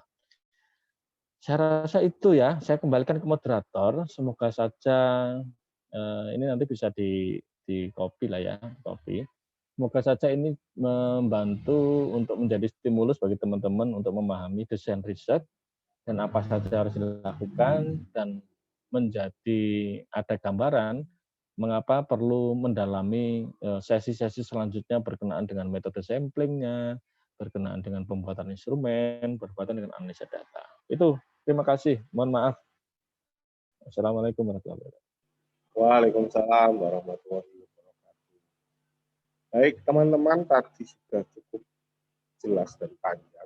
Nah, meskipun agak sedikit membingungkan bagi beberapa orang atau saya sendiri juga, kan banyak kan metode riset kita sudah cukup banyak mendapat asupan pengetahuan itu, tapi hari ini kan lebih spesifik pada penelitian politik. Tak pikir monggo teman-teman silakan yang ingin mau bertanya, atau bisa tidak model pertanyaan, atau bisa jadi teman-teman mau sharing berkaitan dengan rencana riset yang akan dilakukan. Jadi lebih pada kayak coaching ya, mungkin coaching gitu, atau pertanyaan gitu, seperti itu. Yang jelas silakan teman-teman, kalau mau bertanya silakan acungkan tangan, nanti akan melambaikan tangan, emoticon. Atau baik teman-teman, monggo. Nggak ada nih. Mas Ahmad Humaydi. Siap. Ya, monggo.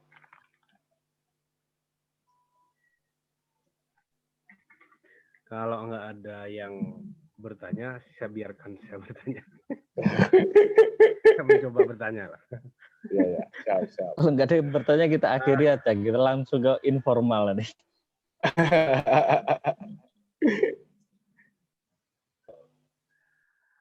Terima kasih waktunya Pak Moderator dan juga pemateri Mas Rian, serta teman-teman yang tergabung dalam komunitas riset ini. Mohon maaf untuk materi-materi awal saya sempat terlambat, tapi pada intinya sebagaimana yang saya sampaikan di minggu sebelumnya, bahwa saya berharap materi tentang metode atau desain riset yang bisa dilakukan. Nah, ini ternyata sudah tersampaikan oleh materi kita, Mas Rian. Meskipun rencana permintaan Mas Rian kita diminta untuk menyusun konsep desain riset, ternyata konsep yang ingin saya susun ternyata sudah terpaparkan dengan jelas dan terang benderang dari awal tentang desain riset yang akan dilakukan.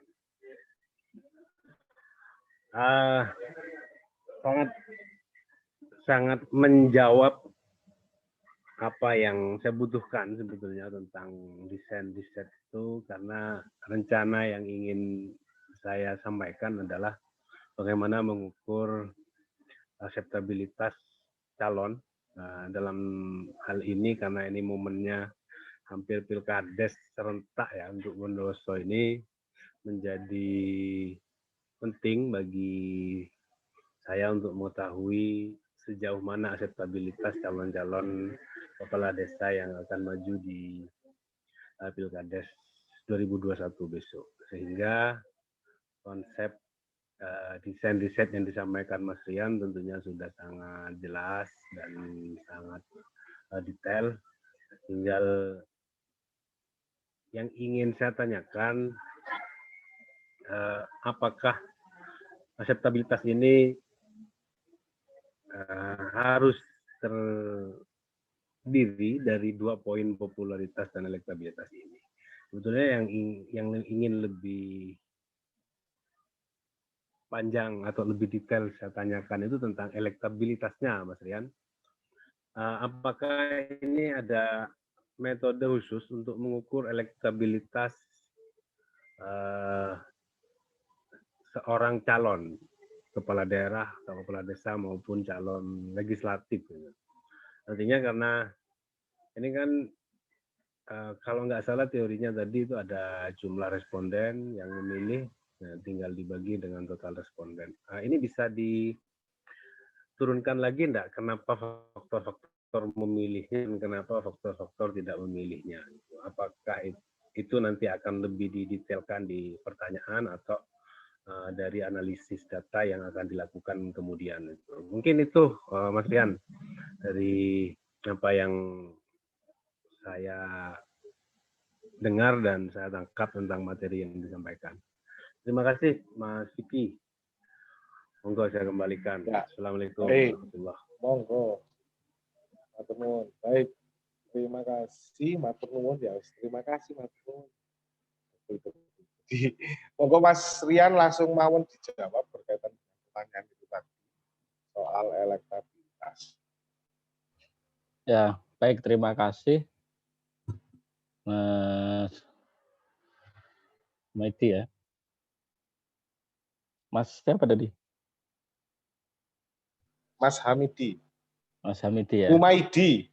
Humaidi benar ya. Iya. Kalau Ya, Hamidi itu kayak temannya Yowis Ben.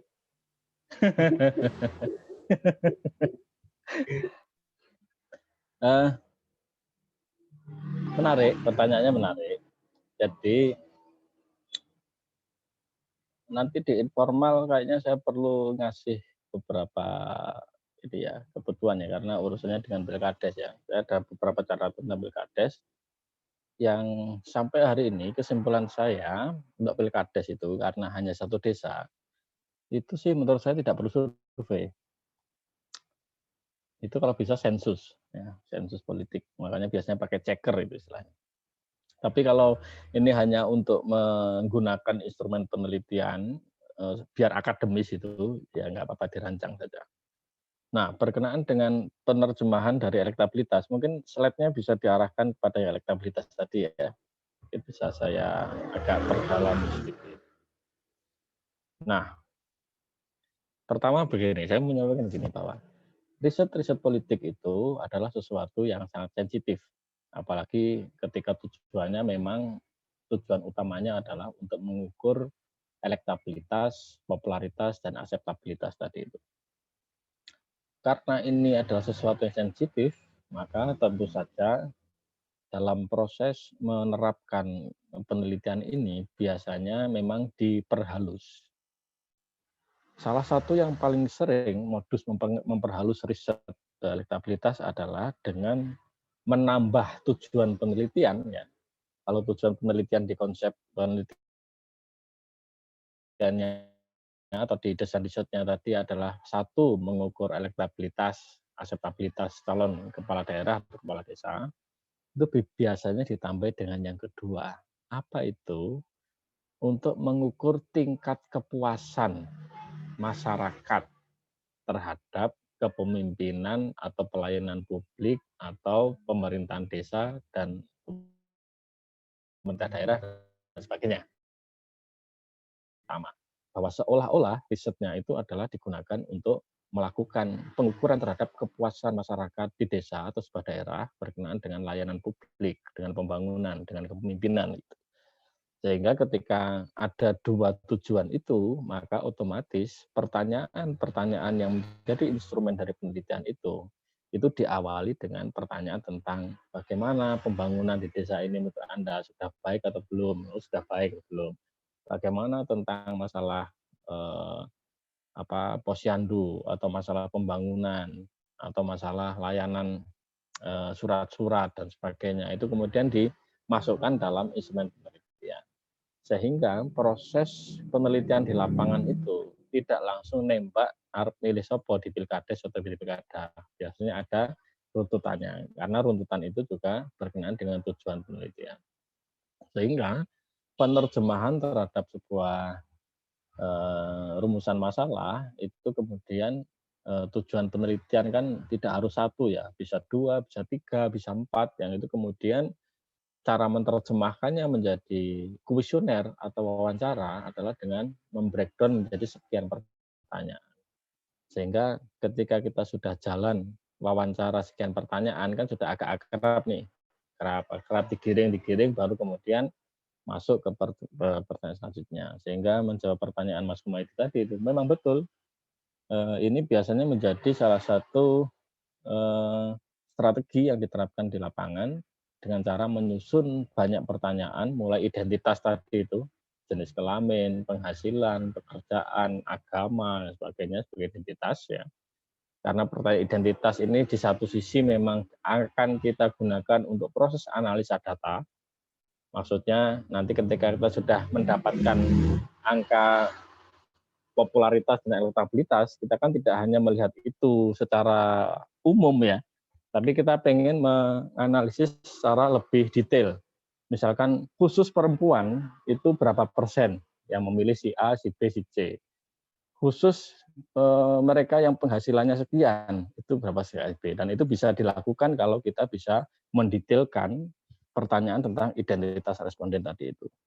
Warga di dusun ini kecenderungannya lebih banyak milih siapa. Nah, itu bisa kita analisa ketika kita membuat daftar pertanyaan berkenaan dengan identitas.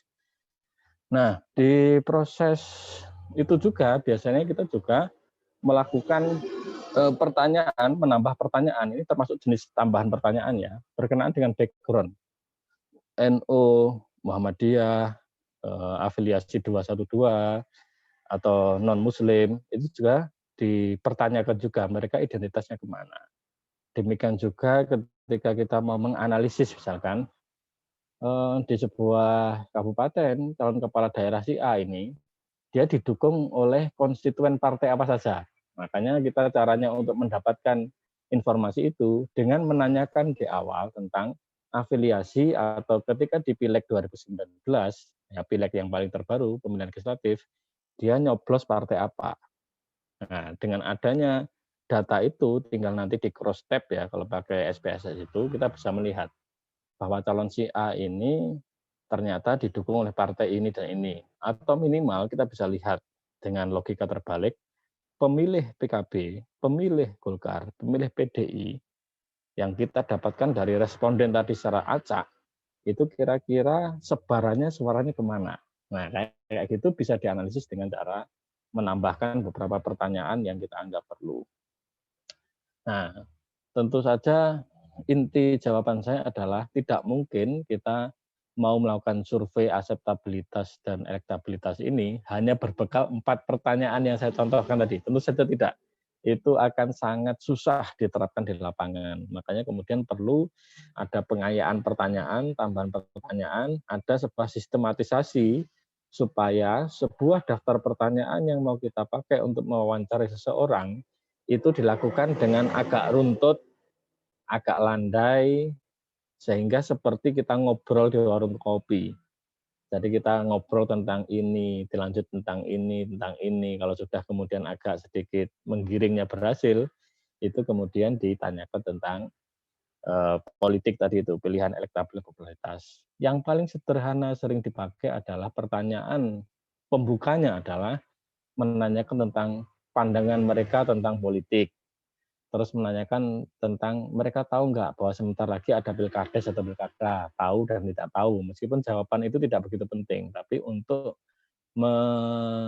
memasukkan atau check in atau membawa perbincangan dari yang tadi perbincangan tentang masalah pembangunan mulai agak digeser ke politik dengan cara menambah pertanyaan sisipan tadi itu. Apakah pandangan dia tentang politik bagaimana, pandangan dia tentang perubahan bagaimana, pandangan dia tentang tahu nggak bahwa akan ada pilkades, pilkada itu penting atau tidak bagi dia, itu adalah pertanyaan yang memancing sebenarnya untuk membuat smooth ya, menghaluskan proses sebelum kita membuat pertanyaan tadi yang inti. Karena pada hakikatnya inti pertanyaannya adalah masalah elektabilitas dan akseptabilitas tadi itu. Kira-kira begitu.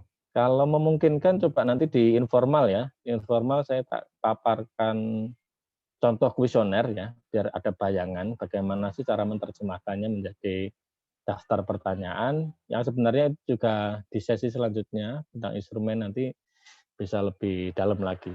Sementara begitu, Mas Moderator, terima kasih. Siap, matur nuwun. Jadi secara tidak langsung itu intinya adalah proses penyelimuran. Nyelimurke agar pertanyaan inti tadi bisa smooth, bisa dijawab secara baik atau secara jujur. Artinya ada proses pertanyaan-pertanyaan Kayaknya sebelumnya perlu tadi jadi yang volunteer dulu ini di Averus ini. pertanyaan-pertanyaan itu. Nah, baik, ini ada Mbak Kurnia ini. Saya bacakan dulu. Mau bertanya. Oh, bisa. Pak Rian, saya izin bertanya. Sebenarnya saya tertarik dengan riset politik. Misal persepsi masyarakat terhadap calon bupati perempuan di Kabupaten Malang. Temuan barunya nanti terkait dengan revisi teorinya atau hasil temuan kita yang belum pernah diteliti, Pak. Terima kasih. Seperti itu, Mas, ya? Paham atau tidak? Pertanyaannya. Jadi saya ulangi lagi ya. Pak Rian, saya izin bertanya. Sebenarnya saya tertarik dengan riset politik. Misal persepsi masyarakat terhadap calon bupati perempuan di Kabupaten Malang. Temuan barunya nanti terkait dengan revisi teorinya atau hasil temuan kita yang belum pernah diteliti, Pak. Terima kasih. Baik, terima kasih Mbak Kurnia pertanyaannya. Atau Mbak Kurnia ini mau ngomong secara langsung biar Kayaknya begitu. Coba dikasih waktu untuk memperjelas pertanyaannya. karena kebetulan Mbak Kurnia ini moderator sebelumnya kayaknya. Iya, monggo di open mic itu Pak Moderator, biar lebih Ya. ini familiar ini. Monggo Mbak Kurnia. Siap. Iya Pak. Oke. Ya Pak, terima kasih Pak. Nah jadi gini Pak, kan kata Pak Rian tadi itu di awal-awal tadi itu kan terkait dengan temuan baru Pak. Ada yang merevisi teori, membuktikan teori, kemudian memunculkan teori baru gitu Pak terkait dengan temuannya. Lah misalnya kalau misalnya saya penelitian tentang itu gitu, tentang persepsi masyarakat terhadap calon bupati perempuan gitu. Nah itu temuan barunya itu ini apa namanya? Saya itu saya mengungkapkannya itu untuk apa gitu atau apa? Memaparkan hasil penelitian itu atau ini Pak, temuan barunya tentang 3 tadi itu gitu loh maksudnya Pak. Baik. Mungkin itu Pak. Iya. Terima kasih. Mbak Kurnia. Jadi Mbak Kurnia tanya soal persepsi tadi. Ya, pertanyaan tentang masalah lebih pada objektif ya. Ya. Tujuan dari penelitian itu apa? Makanya kalau tujuannya adalah untuk melakukan mencari temuan baru terhadap satu asumsi, satu teori, atau sebuah riset sebelumnya, maka ya kita dapatkan dulu itu asumsi yang selama ini ada apa terhadap calon kepala daerah perempuan. Yang itu bisa didapatkan dari literatur, buku, atau kemudian dapat kita dapatkan dari riset-riset yang terbaru, ya, riset sebelumnya. Ya. Nah, ketika kita sudah mendapatkan itu, baru kemudian keresahan peneliti untuk kemudian menjawab ya asumsi-asumsi itu dengan cara membuat sekian rancangan penelitian yang disusun. Misalkan begini, ada asumsi bahwa pemilih perempuan itu mayoritas akan memilih perempuan. Itu kan asumsi ya. Entah itu didapatkan dari penelitian, entah dari apa. Yang kemudian atau sebaliknya bahwa ada persepsi pemilih perempuan itu dianggap tidak layak, misalkan seperti itu. Nah, kita bisa melakukan sekian rancangan penelitian untuk membuat satu rumusan masalah bahwa kita pengen tahu apa sih sebenarnya persepsi perempuan ketika dia memilih. Apakah ada pertimbangan identitas atau pemilih sosial ya, karena kesamaan perempuan itu menjadi salah satu faktor yang mempengaruhi. Nah, apakah kemudian pemilih perempuan itu malah tidak suka dengan perempuan? Nah, itu kemudian kan kita coba terjemahkan. Nah, ketika kita sudah menemukan asumsinya apa atau penelitian yang mau kita buktikannya atau kita revisi berdasarkan temuan-temuan baru yang kita upayakan untuk kita dapatkan. Makanya tinggal kemudian asumsi itu kita elaborasi menjadi satu rumusan masalah. Pilihannya ada dua. Apakah sifatnya melakukan eksperimentasi, membuktikan ya. Kalau membuktikan berarti nanti uji statistiknya tidak deskriptif, tapi ada uji statistik yang akan diterjemahkan diawali dengan hipotesa dan kemudian hipotesa itu dibuktikan di lapangan. Atau cukup dengan deskriptif saja. Artinya ketika kita sebagaimana melakukan rumusan masalah dengan cara itu, kita melakukan penelitian dengan instrumen yang hampir sama dengan penelitian sebelumnya, artinya dengan penelitian yang sama yang dilakukan oleh lembaga X atau penelitian sama yang dilakukan pada periode tahun sebelumnya, kita mencoba menggunakan cara yang sama untuk kita terapkan hari ini atau diterapkan oleh kita sebagai peneliti yang berbeda dengan peneliti sebelumnya. Caranya sama, seakan-akan tidak bermaksud untuk menguji sesuatu, tapi murni untuk membuat penelitian baru yang sama dengan penelitian sebelumnya. Atau relatif sama lah, meskipun cara orang membuat instrumen itu beda-beda. Nah, baru kemudian itu diterapkan di lapangan ketika hasil lapangannya ternyata temuan-temuan di lapangan itu berbeda dari penelitian sebelumnya atau asumsi-asumsi teori atau asumsi-asumsi di masyarakat, kita bisa menganggap bahwa ini adalah temuan-temuan baru. Meskipun proses temuan baru itu tidak berniat merevisi, tapi otomatis itu kemudian ada dampak bahwa penelitian terbaru itu juga akan merevisi penelitian sebelumnya. Sehingga ketika ini ada dua penelitian lama dan penelitian baru, nanti kata sama-sama bisa dipertanggungjawabkan secara akademis, tentu bagi pengetahuan, bagi akademisi, bagi peneliti yang lain akan menggunakan penelitian terbaru itu sebagai satu referensi yang terbaru. Jadi begitu. Nah, kira-kira begitu strateginya. Yang penting kita temukan dulu asumsinya apa yang sebelumnya, teorinya apa sebelumnya, kemudian kita bisa cek itu di lapangan, yang bisa dilakukan dengan cara deskriptif atau dengan cara uji statistik ya. Desainnya desain kausal atau desainnya deskriptif, itu pada intinya. Ya tergantung kita. Kalau kita pengennya agak lebih fleksibel, penelitiannya lebih kaya data, saran saya sih di deskriptif. Sehingga kita menggunakan instrumen dan metode yang agak sama dengan penelitian sebelumnya, yang dilakukan oleh orang lain, dan kita bisa menambah sekian daftar pertanyaan yang lain sehingga lebih kaya, sehingga kita akan bisa memaparkan atau menghasilkan temuan-temuan yang kita belum tahu sih, baru atau tidak, sama atau tidak. Gitu ya. Tapi ketika itu berbeda dan baru, itu bisa direvisi. Atau pilihan yang kedua tadi itu, kita menggunakan desain riset kausal, sebab akibat. Benarkah bahwa ada pengaruh bahwa pemilih perempuan akan lebih perempuan sebagaimana penelitian sebelumnya. Yang secara desain ini berbeda, yang sifatnya hanya menguji kebenaran penelitian sebelumnya atau teori-teori yang sudah ada, atau asumsi-asumsi sudah ada yang kemudian kita lakukan penelitian dengan pendekatan kausal tadi itu. Semoga penjelasan saya tidak bulat dan bisa menjawab tadi yang ditanyakan. Makasih. Kembali ke moderator ya. Baik, Mbak Kurnia. Apakah ada feedback kaitan dengan jawaban yang diberikan oleh Pak Rian? Sudah Pak, terima kasih banyak. Oh ya, saya dipanggil Mas saja, jangan Pak. Ya. Oh, gege. Ancam ya, kalau saya dipanggil Pak lagi, saya akan jadi wali nih sampean. Nikahkan saja dengan saya nanti. Mas Dwi, loh antriannya sudah panjang ini Mas Dwi ini yang antri. Baik, teman-teman.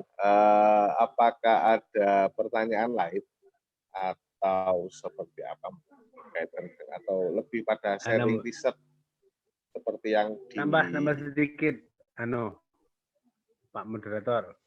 Mas Kumaidi. Siap.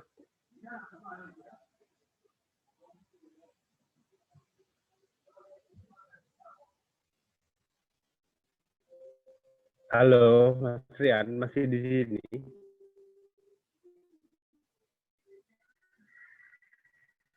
Masih Mas, masih. Masih. Barusan nyalakin rokok. Kalau yang tanya Mas Humaydi, pasti saya butuh rokok.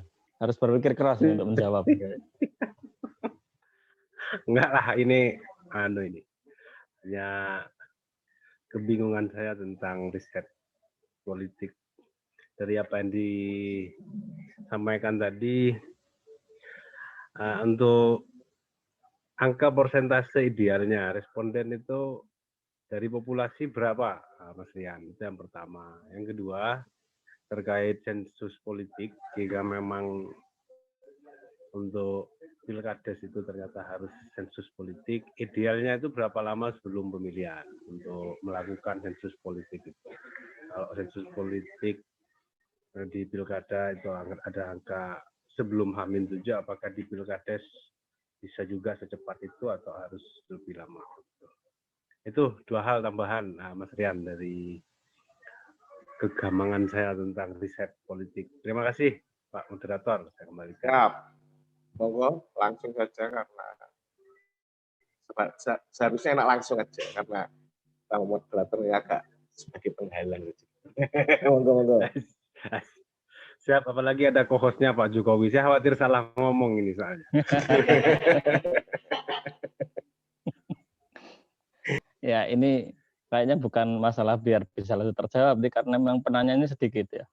Memang nanti kalau sudah sampai ke teknis itu agak males juga ya, yang dengerin itu. Memang enaknya itu memang tatap muka. Oke, berkenaan dengan sampel ya, jumlah sampel itu ada konsepnya. Bisa menggunakan tabel sampel ya, namanya siapa itu lupa, atau bisa menggunakan rumus, namanya rumus Lovin. Nanti kalau yang butuh nanti saya japri ya, saya sudah bikin rumus itu dengan Excel ya, jadi tinggal masukin saja populasinya berapa, jumlah populasi itu adalah jumlah yang mau dibaca, dipotret ya dengan sampel itu. Misalkan penduduk atau pemilihnya itu 600.000, ya tinggal dimasukkan saja 600.000. Terus kemudian sampelnya berapa, dimasukkan berapa, nanti akan muncul apa yang disebut dengan margin error. Nah, margin errornya berapa. Nah, atau kita pakai tabel ya untuk melihat juga konfidensinya, tingkat kepercayaannya berapa persen. Nah, itu nanti teknisnya akan dijelaskan lebih jauh nanti di metode sampling. Pada intinya yang bisa kita amati ketika kita mau melakukan survei di sebuah kota kabupaten ya, kalau kita pengen mendapatkan margin error kurang dari 5%, maka ketika sebuah populasi atau pemilih itu kisarannya di angka 1 juta, minimal kita perlu mengambil sampel sejumlah 400. Itulah mengapa ketika teman-teman menjumpai hasil rilis survei itu kebanyakan ya, itu adalah 400 responden atau 400 sekian responden. Itu karena memang secara statistik itu sudah menjadi pola yang umum, kita mengambil sampel sejumlah 400. Nah, semakin tinggi sampel yang diambil, misalkan kita mau 800, maka margin errornya semakin kecil. Kalau 800 itu margin errornya mungkin sekitar 3,8 ya, atau sekitar 4,2. Saya juga pernah survei sejumlah 1.200, yaitu margin errornya sekitar 3,5%. Saya juga pernah survei untuk Jawa Timur ya, dulu di Pilgub itu sejumlah 6.000 sekian responden, yang itu margin errornya nggak nyampe 2%. Pada intinya begitu, pengambilan sampel itu akan menentukan margin error atau standar deviasinya itu adalah makin kecil ketika kita mengambil sampel yang semakin tinggi. Maksudnya apa sih margin error itu? Jadi intinya begini, ketika sebuah hasil survei mengatakan bahwa elektabilitas si A ini mencapai 30%, misalkan, kita perlu tanya dulu, margin errornya berapa? Oh, margin errornya 4%. maka naik turunnya angka 30 itu bisa 34% atau bisa 26%. Jadi angka elektabilitas yang dihasilkan dari perhitungan statistik deskriptif nantinya ketika 30%, kita akan melihat nih goyangnya itu berapa persen. Karena yang namanya sampling itu tentu tidak mewakili 100%. Tidak mewakili kenyataan sebenarnya. Ada margin error yang dibahasakan dalam statistik. Sehingga itu kemudian menjadi ukuran simpangannya berapa. Sehingga ketika kita menginginkan simpangan margin error yang kecil, maka kita perlu menambah jumlah populasinya. Tapi kan menambah jumlah sampel itu kan berdampak pada cost ya untuk melakukan penelitian. Makanya kemudian ya penelitian itu standarnya 400 responden itu, atau andai kata customer-nya pengen agak lebih rinci, itu juga dinaikkan di 800 gitu-gitu. Itu satu. Yang kedua, berkenaan dengan pertanyaan berapa kali riset dilakukan untuk pilkades atau pilkada, berapa hari sebelumnya. Nah, itu yang sesuai kebutuhan saja sebenarnya. Tapi biasanya saya cukup 3 kali yang kita lakukan dalam rentang 8 bulan itu cukup 3 kali. Nah, untuk pilkades mengapa kok kemudian sensus tidak perlu melakukan survei? Ya survei bisa sebenarnya ya. Yang penting prinsip-prinsip dan kaidahnya itu dilakukan dengan agak cermat ya. Karena skalanya desa itu akan lebih baik kalau pendekatannya tidak hanya geografis ya, tidak pendekatan dusun ya. Kan kita kalau pengen survei yang agak bagus itu konsepnya kan harus pakai yang stratified tadi itu, atau multi-stage ya. Multi-stage, stratified itu agak mirip. Kita membagi dulu wilayahnya, misalkan kita mau mengambil sampel di sebuah desa itu 400 orang, maka 400 orang itu kan harus ditata nih, biar tidak ngumpul. 400 orang itu kan bisa diambil di satu RW, misalkan. 400 orang bisa diambil di satu dusun. Makanya biar tidak terjadi seperti itu, kita perlu melakukan stratifikasi dulu. Kita pilah dulu bahwa satu desa ini terdiri dari 4 dusun, misalkan. Nah, 4 dusun itu kita lihat bobot penduduknya. Yang penduduknya besar berarti nanti persentase pengambilan sampelnya juga lebih banyak, yang dusunnya penduduknya kecil, lebih kecil. Nah, habis itu kemudian kita mengambil sesuai dengan proporsinya. Ketika kita sudah dapilkan, kita kan menentukan RT-nya RT berapa nih yang mau diambil sampelnya. Tentu saja jangan yang berdekatan, RT 1, RT 2 jangan. Kalau bisa di stratifikasi lagi, dipilah-pilah lagi. Oh ada 12 RT, maka kemudian kita perlu mengambil RT yang tidak berdekatan. Kita ambil dulu RT-nya berapa yang mau kita ambil, RT 1, RT 4, RT 7 misalkan, dari hasil acak tadi itu, baru kita temukan kakaknya di mana, nah gitu. Dengan asas-asas yang agak sedikit bertahap seperti itu, maka proses untuk mendapatkan responden atau orang yang kita wawancarai di lapangan itu akan lebih acak, akan lebih roto ya. Ketika sudah roto itu akan diharapkan bisa memotret ya, mewakili dari potret sebenarnya.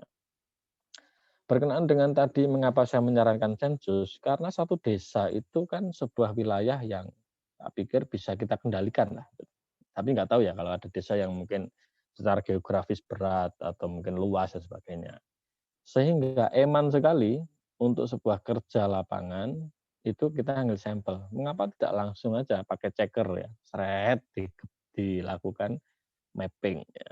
Yang mapping itu bisa dilakukan secara bertahap ya, bisa dilakukan dengan menggunakan kuesioner atau bisa dilakukan dengan memulai merekrut masing-masing relawan di setiap RT.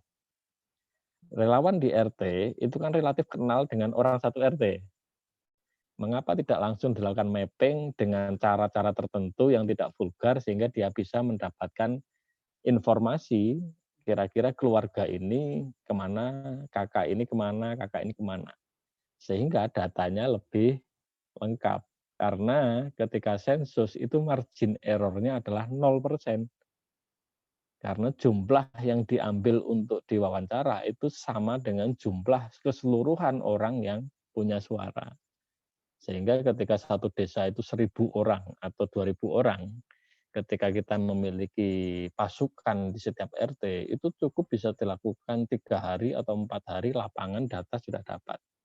Memang butuh membekali ya, butuh butuh melakukan standar yang sama. Ya apa teman-teman yang di lapangan ini tidak bias atau kecenderungan tidak netral ketika mengambil data. Karena biasanya kalau relawan melakukan survei itu dia berpihak. Jadi wong sing gak dukung dianggap dukung gitu. Saking berpihaknya dia kepada calon yang dia dukung. Nah, pertimbangan untuk sensus itu lebih kepada pertimbangan taktis saja sebagai strategi pengambilan data, tidak untuk akademis. Secara akademis, meskipun tidak dilakukan sensus, tapi dilakukan dengan cara sampling, dengan survei tadi itu, tetap bisa meyakinkan secara hasil penelitian dan itu mewakili dari apa yang ada di lapangan. Tapi memang untuk Pilkades itu agak unik-unik gimana gitu ya, karena proses berubahnya suara itu faktornya banyak ya. Dan faktor yang cukup perlu dihitung adalah faktor botoh ya, bursa pertaruhan di Pilkades itu yang andai kata kita bisa itu juga mengakses bursa pertaruhan itu.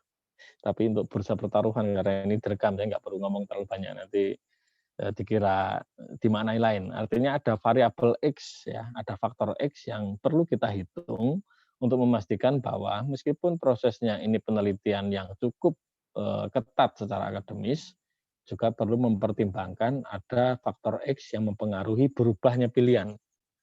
Sehingga nanti tidak dianggap loh data penelitiannya nggak valid ya, bukan tidak valid karena ada variabel X yang perlu dilakukan untuk dipertimbangkan, tapi karena itu belum bisa didapatkan sehingga tidak bisa masuk dalam variabel gitu aja. Itu, Mas Vicky, saya kembali. Baik, gimana Mas Sumaidi? Apakah sudah puas? Saya gitu saja. Ya, dipuas-puasin lah Mas. Soalnya ini sebenarnya sudah mulai berkurang ini. Mungkin di informal aja nanti. Siap. Baik, teman-teman, saya buka pertanyaan terakhir. Apakah ada yang mau bertanya? Kalau ada, silahkan lambaikan tangan lewat chat atau dengan menghidupkan suara. Kalau tidak ada, sesi formal ini coba kita akhiri, nanti kita lanjut pada sesi formal yang jauh lebih luas. Gimana, Pak Rian? Atau yang lainnya? Bapak Jokowi? Bos. Ya, baik. Karena sudah tidak ada pertanyaan lagi, izinkan saya mengakhiri sesi kali ini.